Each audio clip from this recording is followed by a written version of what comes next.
Hi everyone! Welcome to the Empath Artist, another love reading, timeless and general. Take what resonates lang po. Maybe some part of the reading makaresonate kayo, some part of it hindi. Tingnan natin ngayon kung anong energy ng person ninyo, thoughts and feelings niya na isabihin, ano kaya ang ang kalagayan niya ngayon, nasa isipan, kung anong energies niya towards you. Okay, sa mga panahon na to.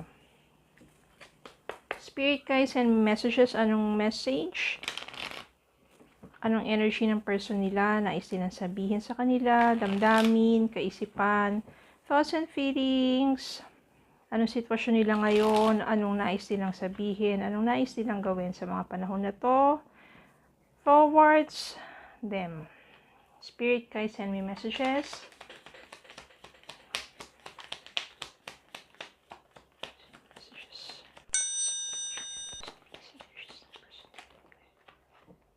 Okay.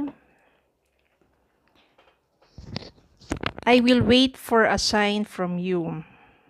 Naghihintay lang pala naman to.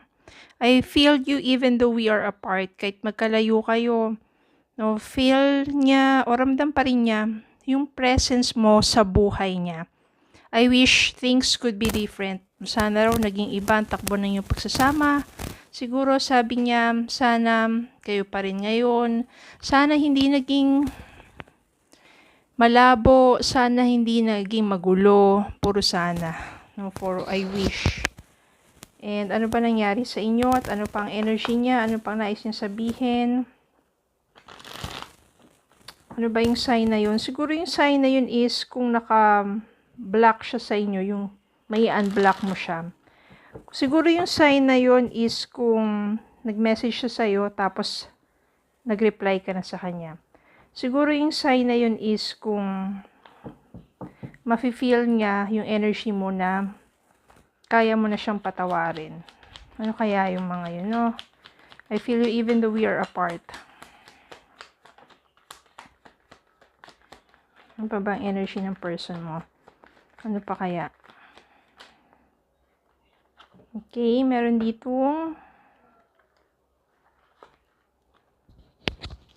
7 of Swords. Ito yung I wish things could be different. Sana hindi na lang siya nagsinungaling sa'yo. Sana hindi na lang siya nagtago ng kung ano-anong mga bagay sa'yo. Sana naging honest na lang siya sa'yo. Para naging iba na yung takbo ng iyong pagsasama. 9 of Wands. Sa ngayon, ikaw to, maring energy mo to kasi this may be reversal, no? 9 of Wands, siguro ayaw mo lang o gusto mo lang lumayo sa kanya just to protect you, just to give boundaries or limitations sa connection ninyo. Na ayaw mo na masyadong ano pa sa taong to, makipag-communicate. King of Wands, itong King of Wands, still your person. Maaring sa panahon ngayon, he is so still passionately have feelings for you.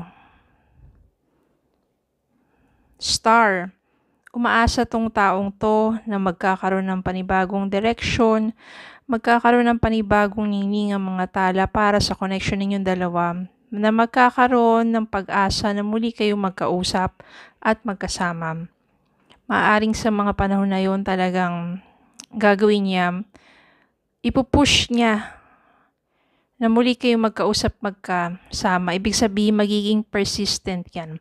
Magpupursige yan para patunayan sa'yo na maaring siguro na nagsisisi na siya, na gusto niya ng second chance.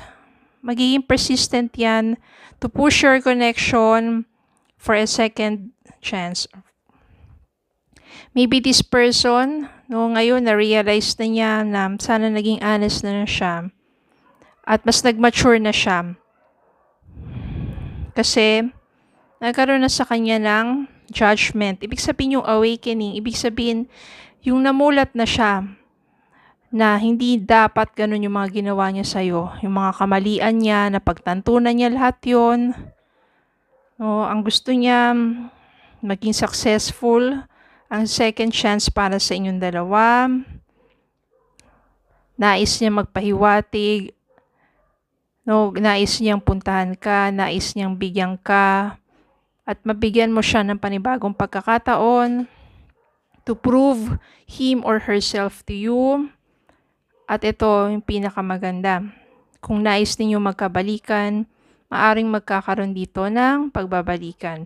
Sa mga iba naman na maaring, diba, maaari kayo iniwan ng person ninyo at naka-move forward na kayo, ayaw nyo na makipagbalikan pa dito. No, just forgive that person.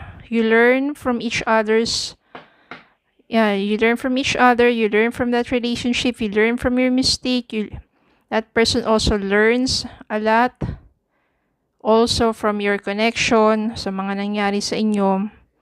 And at kapag iniwan kayo ng person ninyo, huwag kayo di ba, para wag nyo masyadong sabihin na magpakapangit.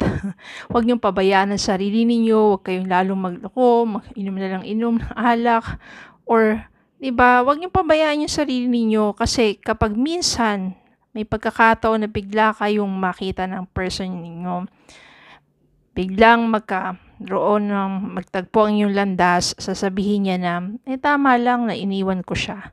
Kasi for example, pinabayaan mo yung sarili mo, lalo ka naging losyang, lalo ka nagpabaya, lalo ka naging lasinggera, di ba?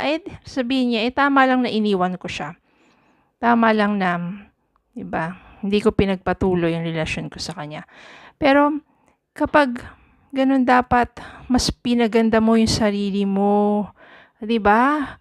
Tapos, ang bango-bango mo, you are shining. Na pag biglang nagtagpo ang inyong landas, magugulat siya sa kagandahan mong taglay. You are blooming. Diba? Merong panghihinayang yan. Pag nakikita niya sa social media mo, yung mga post mo, diba? At you are happy, you are joyful, as you are blooming, lalo ka pang gumaganda, or lalo ka pang gumagwapo. Diba? At lalo kang nagtatagumpay sa buhay mo, may panghihinayang yan. At least meron kang revenge. That's the good revenge. Okay? At masasabi mo sa kanya na that's what you're missing. Okay? So, ganun lang po yun. So, maybe, kapag ganun yung energy mo, mas pinaganda mo, pinabuti mo yung sarili mo, pinaunlad mo yung sarili mo, mafe-feel ng person na to yung kawalan mo, mafe-feel ng person na to yung panghihinayang sa'yo, and that's what that person is missing sa buhay niya. Niiwan ka niya eh. Tapos nakita niya na mas napabuti ka pa. Diba? Ikawalan niya yun. Kaya dapat ganun. No? Huwag ka masyadong magpakalugmok. Don't waste your energy sa pag-iiyak ng pag-iiyak. Yan. Ibangon mo yung sarili mo. Kaya naman, itong person na to, nagkaroon na ng judgment. May pagsisisi na yan sa mga nagawa niyang kasalanan sa'yo. Gusto niya lumapit sa'yo at gusto niya humingi ng panibagong pagkakataon at gusto niya muli kayo magkasama. It's up to you to accept that person, but ang pinakamalaga is for you to stand again, to lift yourself, and for you to forgive na rin. Diba? So, yun lang po. Maraming salamat po for watching. Please don't forget to like, share, comment, and subscribe. Have a good day po and God bless.